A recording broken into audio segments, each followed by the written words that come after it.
এখন বাজে সকাল 5:30 আর আমরা যে হোটেলটাতে আছি আমি এখন আছি সেটার ছাদের উপরে।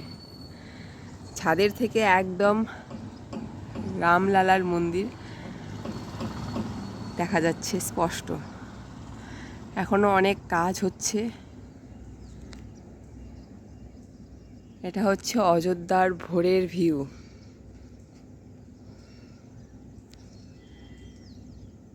কি শান্তির জায়গা। এই যে রামলালার মন্দির, এই যে লাইট জ্বলে উঠলো। সকাল 6টা থেকে নাকি লাইন। তো আমাদের কিন্তু স্নান কমপ্লিট, এখন আমরা যাব, রেডি হব। তার আগে আমি ছাদে চলে আসলাম এবং দেখাচ্ছি এই যে রামলালার মন্দির। এখন অনেক কাজ হচ্ছে, চারদিকটা এত সুন্দর।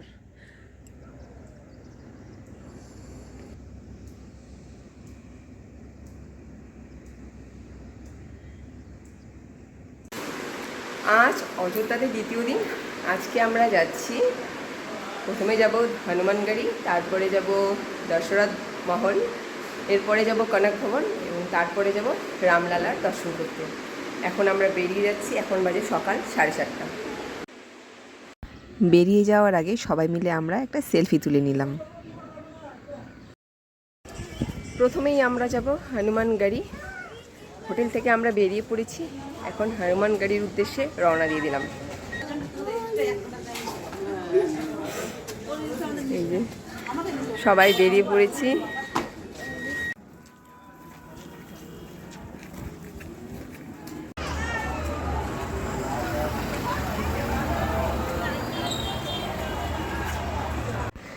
বিশ্বাস করা হয় ভগবান রামচন্দ্র লঙ্কা জয় করে ফিরে আসার পর অযোধ্যা রক্ষার দায়িত্ব হনুমানজির হাতে দেন, তাই এই স্থানটি তার আবাসস্থল হিসেবে পরিচিত।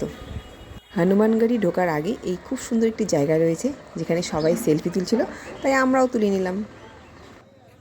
এখান থেকে হনুমানগড়ি 2 মিনিটের রাস্তা। চলে আসলাম আমরা হনুমানগড়িতে। এই যে হনুমানগড়ির মুখ্য দুয়ার। তো প্রথমেই আমরা নিয়ে নেব ফুল হনুমানজির জন্য। ফুল নেওয়া হয়ে গেল, এখন আমি প্রবেশ করব মন্দিরের ভিতরে।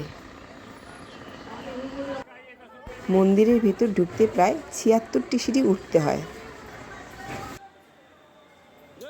মন্দিরটি দুর্গ বা গড়ির আকৃতি বলে একে কিন্তু হনুমানগড়ি বলা হয়। প্রতি বছর হনুমান জয়ন্তী উপলক্ষে এখানে বিশেষ মেলা ও ধর্মীয় অনুষ্ঠান হয়। মন্দিরের ভিতরে শ্রী হনুমানজির ছোট্ট মূর্তি রয়েছে। বিশ্বাস করা হয় তিনি এখানে বসে রাম জন্মভূমি পাহারা দেয়। মা অঞ্জনীর কোলের ওপর শিশুরূপে হনুমানজির মূর্তি বিরাজমান। মন্দির সর্বদা ভক্তদের ভিড়ে পূর্ণ থাকে, বিশেষ করে মঙ্গলবার ও শনিবার।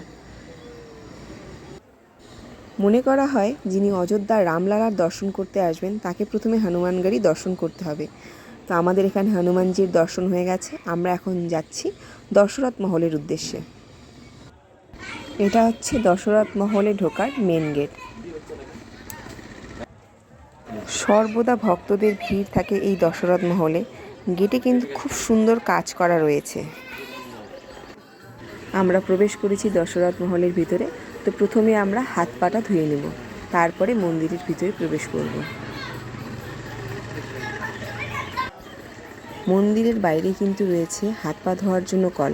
সবাই কিন্তু প্রথমে এসে হাত পাটা ধুয়ে তারপরে মন্দিরের ভিতরে প্রবেশ করে। অযোধ্যার অন্যতম দর্শনীয় স্থান হলো দশরথ মহল। অযোধ্যার রাজপ্রাসাদ হিসেবে এটি পরিচিত।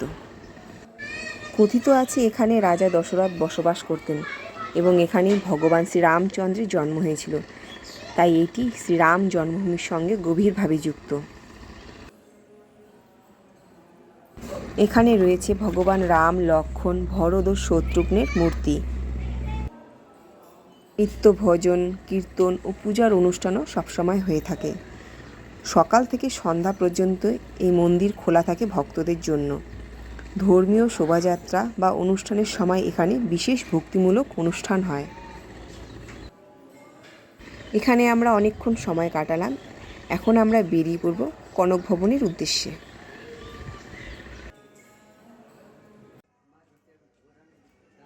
আমরা চলে এসেছি কনক ভবনে।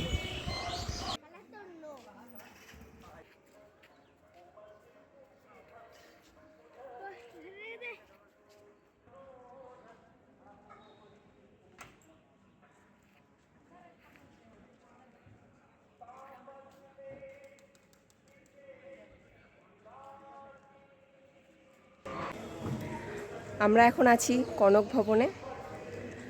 বলা হয় রাম সীতার বিবাহের পর মাতা কৈকেয়ী এই ভবনটি উপহার দিয়েছিল। তা আমরা এখন কনক ভবনের ভিতরে যাব। এটা হলো কনক ভবনের মুখ্য দুয়ার। কনক মানে সোনা আর ভবন মানে প্রাসাদ, তাই এই ভবনটি সোনার প্রাসাদ হিসেবেই খ্যাত। মন্দিরের ভিতরে রয়েছে শ্রীরাম ও সীতার রূপময় মূর্তি, যাদের সঙ্গে ভ্রাতা লক্ষ্মণও বিরাজমান। মন্দিরের গর্ভগৃহ এবং গৃহমণ্ডপে রাম সীতার ঝলমলে সজ্জা দর্শকদের মোহিত করে। এখানে ভগবান রাম এবং মাতা সীতার দম্পতির রূপ চিরকালীন মিলনের প্রতীক হিসেবে প্রতিষ্ঠিত। ভক্তদের বিশ্বাস এখানে রাম সীতার অনন্ত আশীর্বাদ পাওয়া যায়। অযোধ্যার রাম জন্মভূমি কমপ্লেক্স থেকে প্রায় 1 কিলোমিটার দূরেই অবস্থিত এই কনক ভবন। প্রত্যেক দিন সকাল থেকে রাত পর্যন্ত খোলা থাকে এই কনক ভবন। বিশেষ করে রাম নবমী ও বিবাহ পঞ্চমীতে এখানে ভক্তদের ভিড় সবচেয়ে বেশি হয়।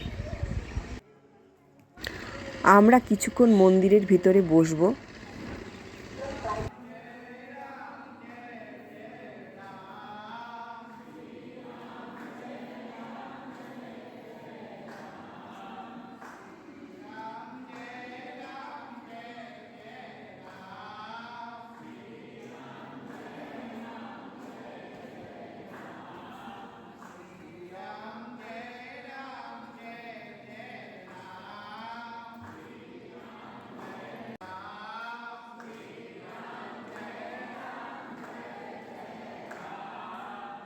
আমরা প্রায় 1 ঘন্টার মতো মন্দিরের ভিতরে বসে ভগবান রামের নাম করলাম। এখন আমরা বেরিয়ে পড়ব রামলালার দর্শন করতে।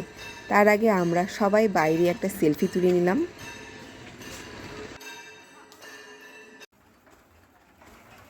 এই রোড ধরে আমরা যাচ্ছি এখন রাম মন্দির। কনক ভবন থেকে রাম মন্দির যেতে 15 মিনিট লেগেছে আমাদের। রাস্তার দুধারে রয়েছে অনেক দেবদেবীর মন্দির। ভারতের সবচেয়ে আলোচিত এবং ঐতিহাসিক মন্দিরগুলির মধ্যে এটি একটি।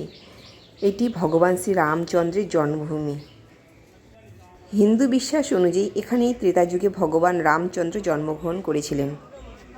মন্দিরটি শুধু ধর্মীয় দিক থেকেই নয়, ভারতের সংস্কৃতি, ঐতিহ্য ও ঐতিহাসিক দিক থেকে অপরিসীম গুরুত্ব বহন করে। লাখ লাখ ভক্ত এখানে প্রতিদিন দর্শন করতে আসে। হাঁটতে হাঁটতে পৌঁছে গেলাম আমরা এখন রাম মন্দিরের ভিতরে। অনেক বড় একটা এরিয়া নিয়ে এই রাম মন্দির তৈরি হয়েছে। এখনও এই রাম মন্দিরের কাজ হচ্ছে। মন্দিরে প্রবেশের আগে কঠোর নিরাপত্তার ব্যবস্থাও রয়েছে।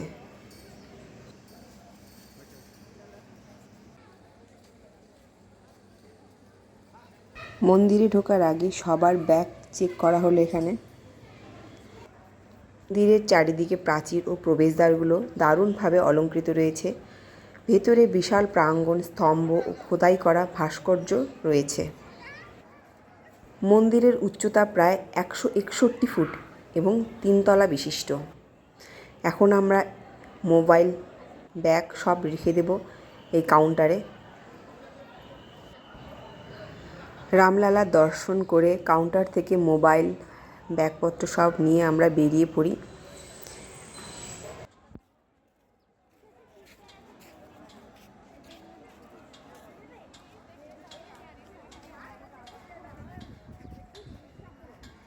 এখন আমরা প্রসাদ নেব। এই প্রসাদগুলো সীতা রসোইয়াতে রান্না করা হয়। রামলালার দর্শন করে সব ভক্তরাই এই সীতা রসোইয়া ভান্ডারা থেকে প্রসাদ গ্রহণ করে।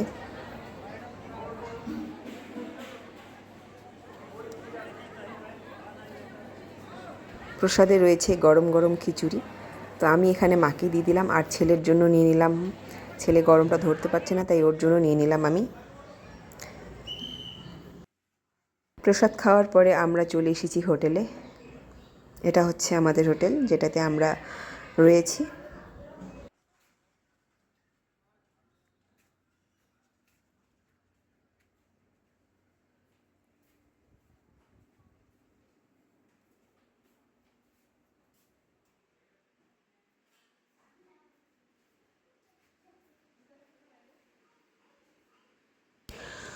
চলে আসলাম রুমের ভিতরে।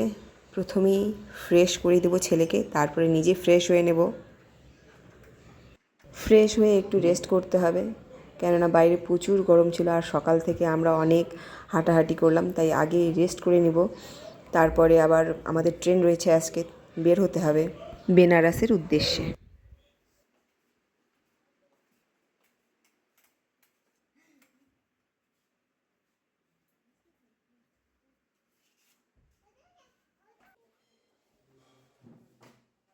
রেস্ট করার পর আমরা এখন হোটেল থেকে বেরিয়ে পড়ছি। এখন আমরা যাব অযোধ্যাধাম জাংশন।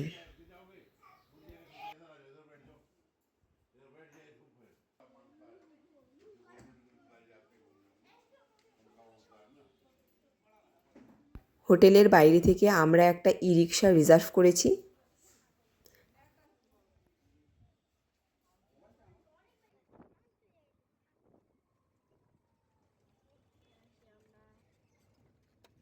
আমরা যে হোটেলটাতে রয়েছি সেখান থেকে অযোধ্যাধাম জংশনের দূরত্ব 2 কিলোমিটার।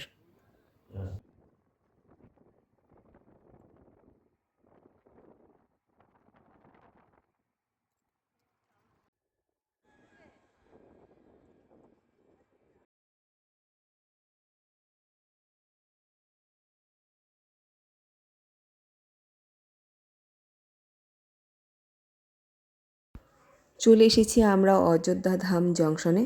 এখানে আসতে সময় লাগলো 10 মিনিট।